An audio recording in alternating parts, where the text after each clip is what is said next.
sou o enfermeiro Márcio Araújo. Sejam todos muito bem-vindos a mais esse treinamento, essa aula sobre eletrocardiograma. Esse que irá complementar a clínica do seu paciente, pois a clínica é sempre soberana. Antes de nós começarmos a interpretar um eletro, lembramos que nós temos que verificar sempre a sua calibração. Nós vamos ver a calibração do eletro aqui embaixo, onde esta está numa padronização normal, que são 25 milímetros por segundo e 10 milímetros por milivolts. Aqui é a velocidade, tá? E aqui é a amplitude normal. Em algumas situações, pode acontecer de não haver esta parte aqui de 10 milímetros por milivolts, dando somente a velocidade. Não tem importância. Eu tenho que procurar isto aqui, ó, este gráfico aqui, que às vezes pode estar no início ou no final da letra, aqui está no final, que eu tenho que ter deste ponto aqui até aqui em cima 10 milímetros. Ok, gente? Isso me diz que eu tenho 10 milímetros por milivolts. Esta é a minha calibração normal. Lembrando também que existem várias formas de você interpretar o eletro. Cada um consegue a sua sequência, a que você se sente melhor. Não importa, o livro tal fala tem que seguir assim, o outro fala... Vamos ver todos eles, vamos estudar, mas na prática nós vamos começar a nos adequar a que a gente se sente melhor, de forma mais simples, para a gente conclua o eletro, lembrando que nós temos que olhar todo o eletro, ou seja, todas as derivações, ok? Então vamos lá. Para que nós possamos começar, e aí se a gente fosse começar com a frequência cardíaca, primeira coisa que eu tenho que saber é se o meu ritmo está regular ou irregular. Então, como é que eu posso fazer? Eu posso pegar um pedaço de papel, na minha prática, coloco aqui em cima do meu traçado, o pedaço de papel, pego uma caneta e vou riscar as minhas ondas R, tá? Márcio, eu não tenho papel, não tem importância. Vai dar um pouco mais de trabalho, mas o que eu tenho que fazer é contar os quadradinhos entre as ondas R, ou seja, quantos quadradinhos tem dentro do meu intervalo RR. É isso que eu tenho que fazer, tá bom? Então eu vou contar quantos quadradinhos tem dentro do meu intervalo RR, ou seja, entre uma onda R e outra, e eu tenho que comparar com os outros intervalos subsequentes. E aí, se eu fizer desta forma do papel na minha prática, eu vou pegar, depois que risquei em cima, eu vou pegar o papel e vou escorregar para o lado. Onde que aqui começava a primeira marcação, eu vou trazer para o quarto ou quinto depois, e cada linha dessa subsequente terá que calhar subsequentemente com as respectivas ondas R. E isso me diz que o meu intervalo RR, que o meu ritmo, ele é regular.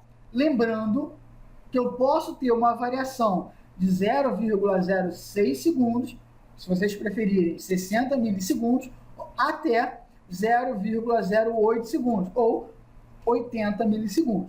Esta é uma variação aceitável. Mais do que isso, é considerado como ritmo irregular.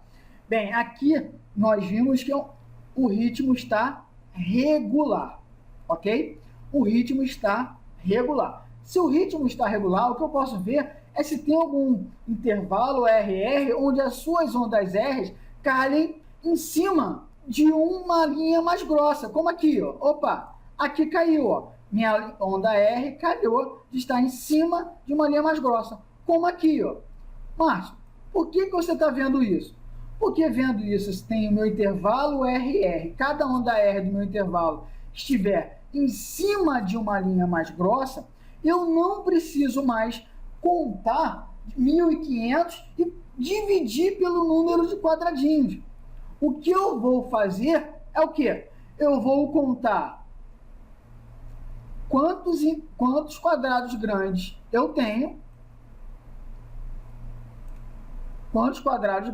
e aí eu vou fazer 300 dividido pelo número de quadrados grandes. Então, se eu pegar 300 e dividir por 1,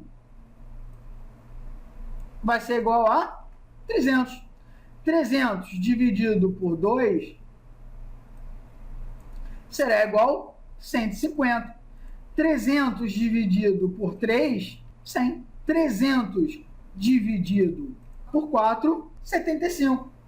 Então, eu vou pegar 300 e vou dividir pelo número de quadrados grandes. 1, 2, 3, 4. Vai dar 75. Então, a minha frequência cardíaca ela é de 75 batimentos por minuto. Ok? Vamos lá.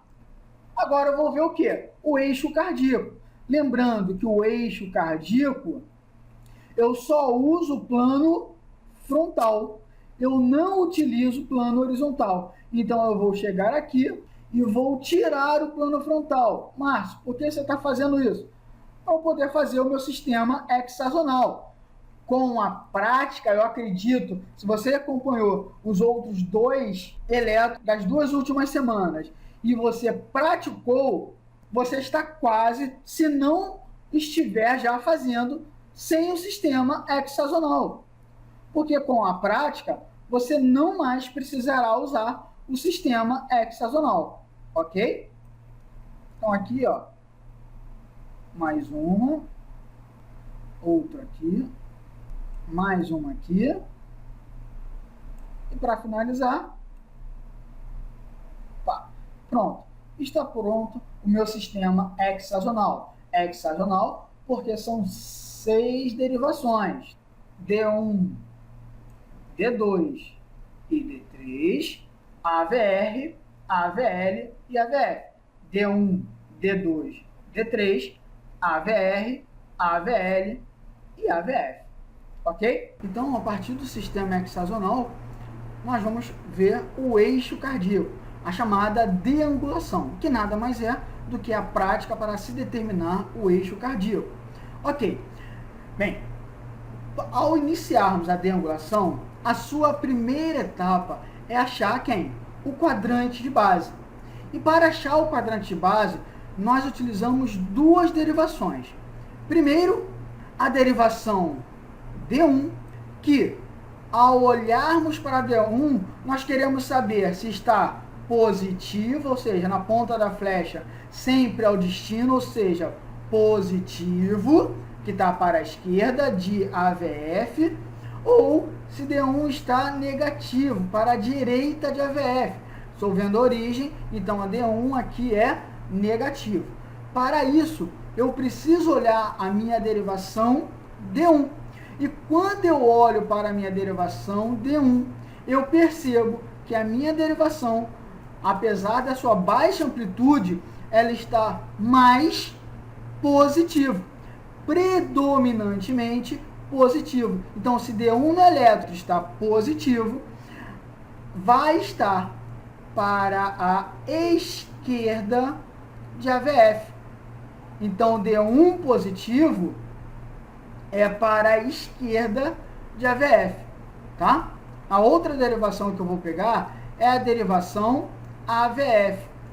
E eu quero olhar no elétron para saber se a AVF vai estar para baixo de D1, ou seja, positivo, porque eu estou vendo a ponta da flecha, o destino, que é sempre positivo, ou se vai estar para cima de D1. Ou seja, eu estou vendo a origem, então será sempre negativo. Como que eu vou determinar isso? Olhando o elétron. E quando eu olho para o elétron, eu percebo que a AVF predominantemente está maior a sua porção positiva. Então, a AVF é predominantemente positivo, ou seja, vai estar para baixo da linha de D1. E aqui eu tenho AVF positivo, para baixo da linha de D1. Ok? Com isso, eu agora achei o meu quadrante de base. E o meu quadrante de base, ele está de 0 a 90 graus. O meu quadrante de base é de 0 a 90 graus. Este aqui é o meu quadrante de base, ou seja, D1 positivo está para a esquerda, AVF positivo está para baixo, aonde eu tenho a interseção 0 a 90, meu quadrante de base, tá bom? Bem, a segunda etapa da deangulação, eu preciso saber agora as derivações que estão dentro do meu quadrante. Bem, as derivações dentro do meu quadrante são D2 e a porção negativa de AVR. Eu não preciso olhar, como nós já vimos, estas derivações que estão dentro do meu quadrante no elétron. Porque se dentro do meu quadrante a derivação D2 ela é positiva, então, quando eu olhar para o elétron, D2 estará predominantemente positivo. Da mesma forma que eu não preciso olhar também a derivação AVR, porque dentro do quadrante de 0 a 90, eu estou olhando para a porção negativa de AVR. E quando eu olhar no elétron, eu vou confirmar que no elétron a AVR está predominantemente negativo. Ok, gente? Predominantemente negativo. Então, eu não preciso olhar para essas derivações que estão dentro do meu quadrante no elétron, porque eu já sei que D2 está positivo e AVR está negativo, porque aqui está a sua origem, tá bom? E aí, o que nós temos que fazer, então? Olhar as suas perpendiculares. Márcio, por que eu vou olhar perpendicular? Vamos dar um exemplo aqui no caso de D2. Porque eu sei que aqui, ó, D2 está em 60 graus. D2 está aqui, eu já sei que está aqui. Eu preciso saber que o meu eixo, se ele está para cima ou para a esquerda de D2, olhando a derivação AVL.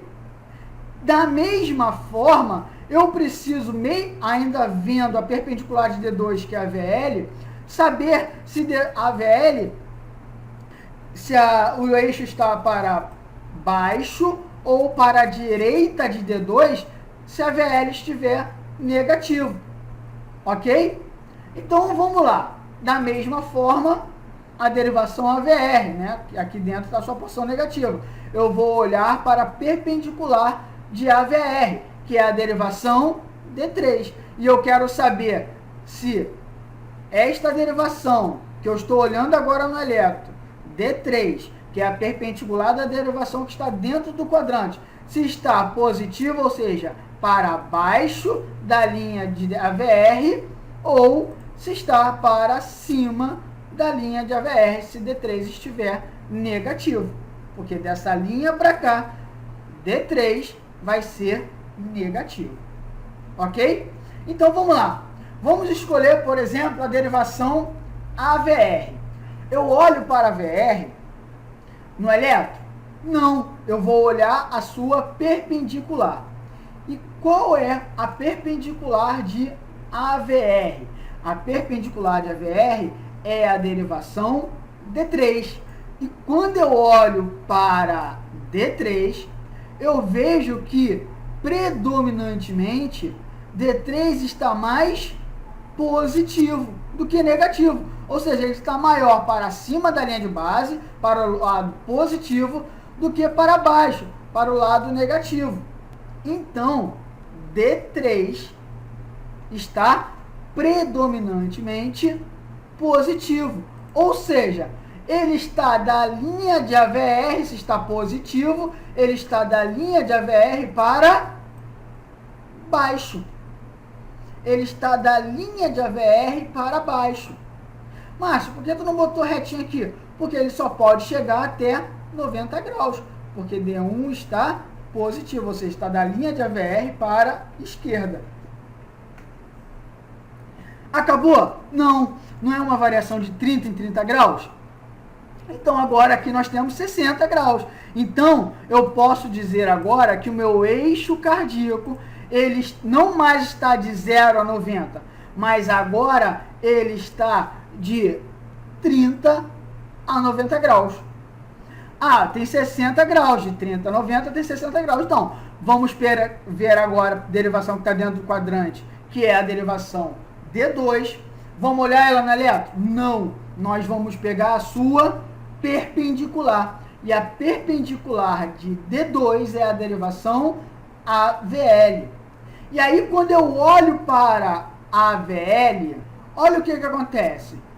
Como a AVL está? A AVL está isodifásica. Tanto a sua porção negativa quanto a sua porção positiva estão do mesmo tamanho. E aí, se está do mesmo tamanho, elas vão ser anuladas. E se a conta deu zero, por exemplo, deu mais 2 milímetros com menos 2 milímetros. Mais 2 com menos 2 é igual a zero. Se é igual a zero, ou seja, a VL vai ser nula, então o meu eixo cardíaco agora vai estar em cima da derivação onde a perpendicular foi nula. Não deu mais 2 com menos 2, que é igual a zero? Então vai estar em cima da minha derivação D2. O que eu estou querendo falar com isso? É que o meu eixo cardíaco agora está em mais ou menos. Márcio, por que mais ou menos? Porque eu não tenho a precisão de dizer, não, está mais 2,1, menos 2,2. Eu não tenho essa, a máquina tem, eu não tenho. Olhando a olho nu aqui, o meu eixo cardíaco, as minhas duas fases, tanto positiva quanto negativa, estão iguais. Então, o meu eixo cardíaco, ele vai estar em mais ou menos 60 graus, ok? Então, acabamos de ver o eixo cardíaco, tudo bem? Depois do eixo cardíaco, a gente passa para as sobrecargas. Lembrando que, quando eu falo de sobrecarga, eu estou querendo me referir a crescimento, e crescimento é referente a átrios, ou seja, crescimento atrial direito, crescimento atrial esquerdo, ou até mesmo crescimento biatrial. E também estou falando de hipertrofia. E quando eu falo de hipertrofia, eu estou falando de ventrículos, tá bom? E aí, hipertrofia ventricular direita, hipertrofia ventricular esquerda, ou até mesmo hipertrofia biventricular, tá? Bem, crescimento atrial, e aí a gente chega numa hora legal. Sabe por quê? Crescimento atrial, eu tenho que olhar para as ondas P. Tem onda P nesse eletro? Não. Aqui pode até simular onda P. Não tem onda P nesse eletro, tá? Não tem onda P nesse eletro. E aí, Márcio, como que eu vou fazer? Existem alguns sinais indiretos que vão nos dizer se tem ou não crescimento atrial. Nós não vamos ver isso agora, nós vamos determinar que não tem crescimento atrial. Vamos passar para a hipertrofia. Tá? Hipertrofia ventricular esquerda, tem que olhar para as derivações do lado esquerdo. Eu utilizo o índice de Holmster, que ele tem 6 critérios. Primeiro critério é o critério de amplitude, a soma de R de V5 ou V6 mais o S de V1 e V2, S de V1 ou V2, tem que dar o total de 25 milímetros. Bem, vou pegar esse R aqui, que é o maior, que é o de V6, 10, 10 milímetros, mais o S de V2, que é o maior do que V1, e mais 10, 20 milímetros. Não chegou a 25 milímetros. Então, o primeiro critério é negativo. Segundo critério, padrão strain, que é referente a uma sobrecarga sistólica, uma sobrecarga de pressão. Eu não consigo ver aqui, onda T negativa. Pelo contrário, a minha onda T aqui, que está um pouco alterada por essas ondas aqui que a gente vai falar daqui a pouquinho, e aí ela está positiva, ela não está negativa, ok? E aí, eu não tenho uma sobrecarga sistólica, ou seja, eu não tenho padrão estranho, ou seja, segundo critério, negativo. Terceiro critério, índice de moles. O índice de moles eu vejo na onda P, na derivação V1, que é referente a um crescimento atrial esquerdo. Só que nós já falamos que não tem crescimento atrial esquerdo, né, que nós vimos, e aqui eu tenho onda P? Não, então eu não tenho como ver o índice de moles, tá? Então, este critério, terceiro critério, também será negativo. Quarto critério. O quarto critério é referente ao eixo cardíaco. Se eu estou vendo hipertrofia ventricular esquerda, o índice, o quarto critério é desvio do eixo para a esquerda. Bem, o meu eixo nós já vimos que está de 0 a 90. Está desviado para a esquerda, além de 0 graus, ou seja, menos 1, menos 2? Não, não está desviado o meu eixo para a esquerda, porque o meu eixo cardíaco está dentro do normal, de 0 a 90, com o eixo final médio de mais ou menos 60 graus. Ok? Então, o meu quarto critério também está negativo. TAV, tempo de ativação ventricular, que vai do início do meu complexo ventricular até o topo da minha maior onda. Se a hipertrofia ventricular esquerda, eu vou procurar em precordiais esquerda. Olhei aqui em V6, ó, notem que não chega nem a um quadradinho. Para ser positivo, o meu TAV, para confirmar hipertrofia ventricular esquerda, tem que ser maior do que um quadradinho. E não é isso que nós temos, ok? E o último critério seria de aumento da minha duração do meu complexo ventricular, ou seja, o meu complexo ventricular tem que estar maior que 0,10 segundos ou 100 milissegundos.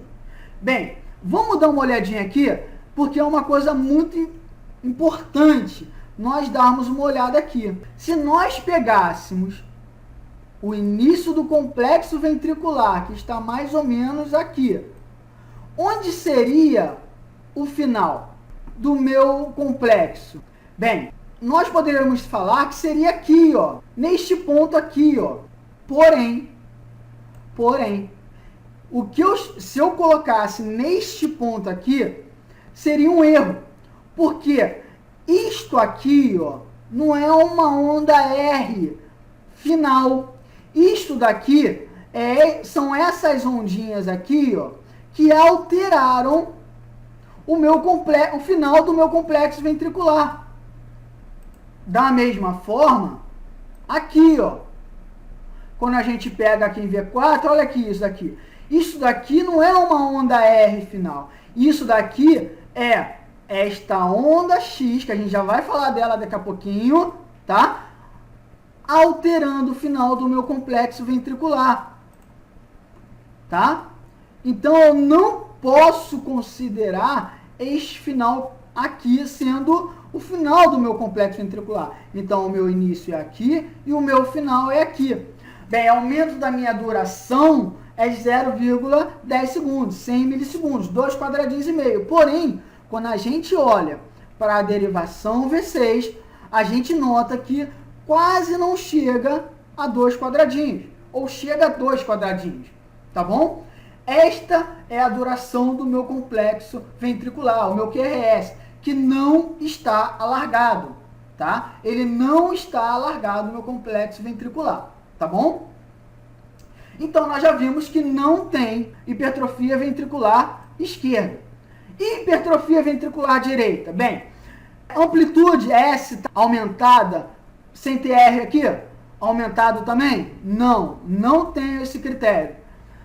Desvio do eixo para a direita? Não, eu não tenho desvio do eixo para a direita, porque meu eixo cardíaco está de 0 a 90 graus. Outra coisa, o meu TAV está aumentado? Iniciou aqui na linha, opa, nem chegou na linha mais grossa. Não, eu não tenho o meu TAV na precordial direita aumentado. Eu tenho um desses, ou o bloqueio de ramo direito, e aqui nós podemos confundir aqui olhando para V1, precordial direito, que eu poderia ter um processo, uma característica específica de bloqueio de ramo direito. Quando nós pegarmos o eletro de bloqueio de ramo direito, nós vamos frisar bastante isso. Que a característica, lógico, principal do bloqueio de ramo direito, além do aumento da duração do meu complexo ventricular, é a característica morfológica, que na precordial direita, V1, eu vou ter R, S e uma outra onda R. Porém, aqui não é uma outra onda R, tá? Aqui é esta outra onda desse traçado que está alterando o final do meu complexo ventricular, simulando uma outra onda R, tá bom? Então, eu não tenho bloqueio de ramo direito também. Ou seja, eu não tenho hipertrofia ventricular direita, ok? Então, se eu não tenho crescimento atriais, não tenho hipertrofias ventriculares, a etapa de sobrecarga está negativa. E aí a gente passa para as arritmias. Na etapa da arritmia, eu tenho que saber se tem o quê? Onda P. Tem onda P? Não. Nós já vimos que não tem onda P. Tem essas ondas aqui, ó, que estão aparecendo no meu traçado eletrocardiográfico. Porém, esta... Ah, Márcio, mas está vindo aqui antes da onda P. Não, esta onda aqui é igual a esta, que é igual a esta, que é igual a esta, tá? Isso aqui é a mesma onda. Ó, notem como o nosso traçado está formando um serrilhado. Estas ondas aqui são chamadas de ondas F. F de flutter. Ah, o meu ventrículo que está com alteração nas ondas? Não. As ondas são nos meus átrios. Que em vez de ter onda P, está sendo gerado essas ondas F. Tá? Então, Fs de flutter. Flutter o quê? Flutter atrial. Porque essa onda F está sendo gerada nos átrios. Uma coisa que eu tenho que tomar cuidado, e aí a importância de eu olhar todo o eletro. Vou deixar aqui, mas eu queria que vocês dessem uma olhada aqui nesta derivação. Imaginem se eu estivesse olhando somente esta derivação, ou seja, a derivação AVL, que está praticamente isoelétrico. Porém, tem algumas alterações aqui referente à fase, né, positiva e negativa. Se eu só estivesse olhando, por exemplo, no meu monitor, esta derivação aqui, facilmente, para olhos mal treinados, poderiam falar que estaríamos diante de uma fibrilação ventricular fina, porque eu não estou vendo o complexo ventricular, não estou vendo a ativação atrial, eu só estou vendo o traçado que eu não consigo determinar o que é o que. Olhos mal treinados diriam, isto daqui é uma fibrilação ventricular fina, tá bom? Por isso a importância de olhar para as outras derivações, porque quando eu pegar aqui a outra derivação, eu vou saber que isto daqui na mesma direção é um complexo ventricular. Ah, mas está com muito baixa voltagem. Sim, além da baixa voltagem, ela está isodifásica. Mas aqui eu consigo determinar, olhando para uma outra derivação, que eu estou diante de um complexo ventricular. Se eu estou vendo um complexo ventricular em outra derivação, eu não posso falar que é fibrilação ventricular. Olhando para cá, eu já vi que eu tenho essas ondas Fs de flutter, F maiúsculo, né? F de flutter. E este flutter está sendo gerado no meu átrio. Então, em referente à arritmia, eu estou diante de um flutter atrial. Ok, gente? Após ver a arritmia, vou passar para a etapa dos bloqueios. E aí, quando eu estou falando de bloqueio, eu estou falando de bloqueio de ramo, ou seja, bloqueio de ramo direito, bloqueio de ramo esquerdo, bloqueio divisionais, também chamado de hemibloqueios, e bloqueios atrioventriculares. Bloqueios atrioventriculares, eu tenho como confirmar aqui?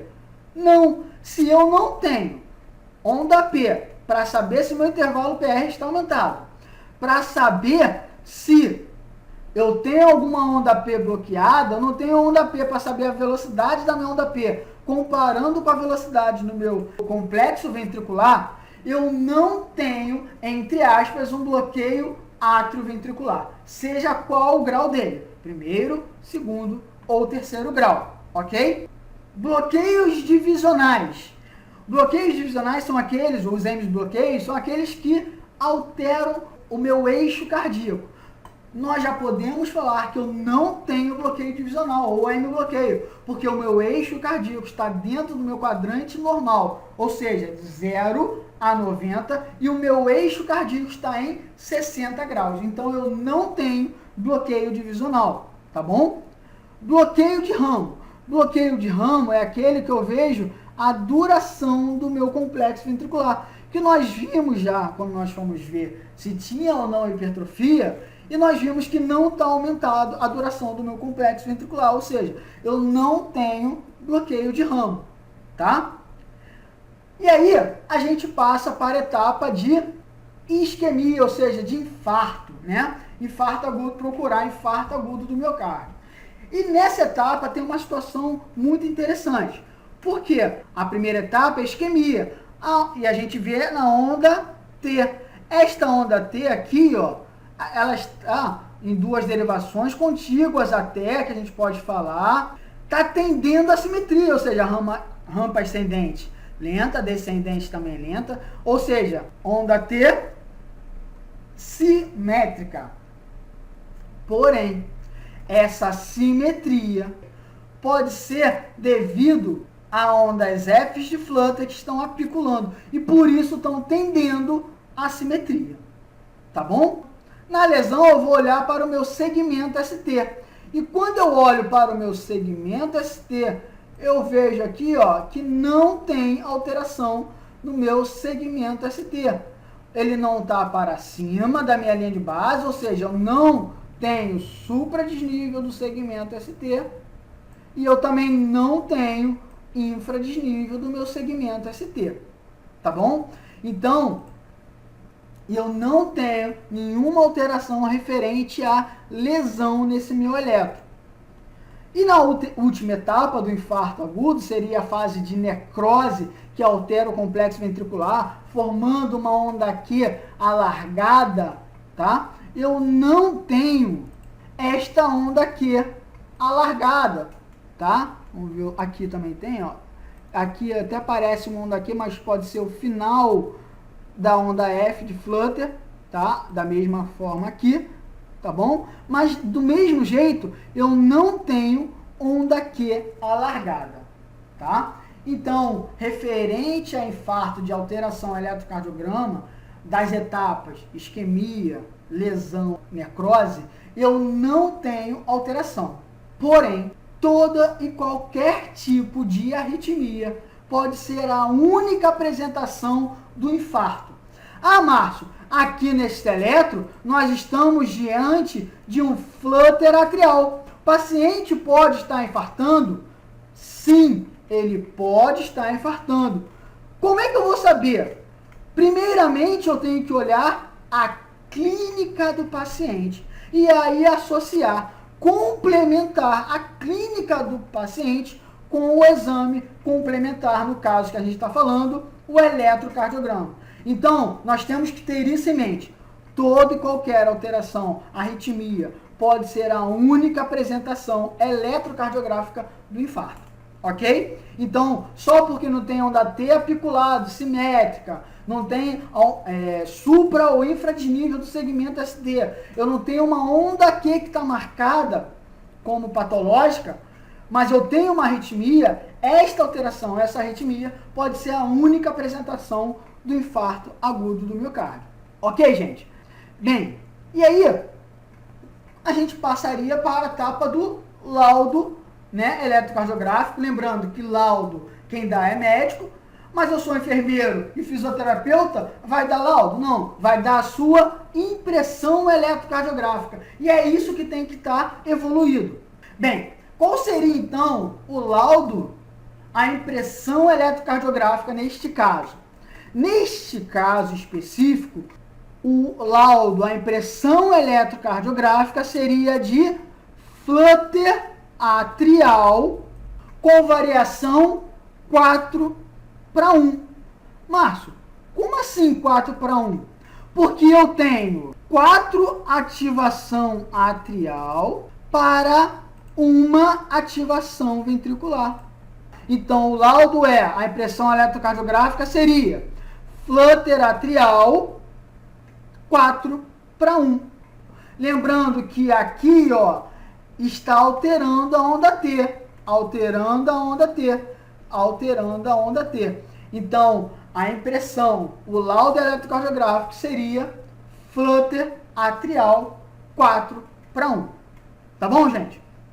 Então, chegamos ao final de mais uma interpretação eletrocardiográfica. Obrigado por assistirem até o final. Se gostaram do vídeo, se inscreva no canal, dê uma curtida aqui embaixo e favorite o vídeo. Bons estudos, boas práticas e até a próxima.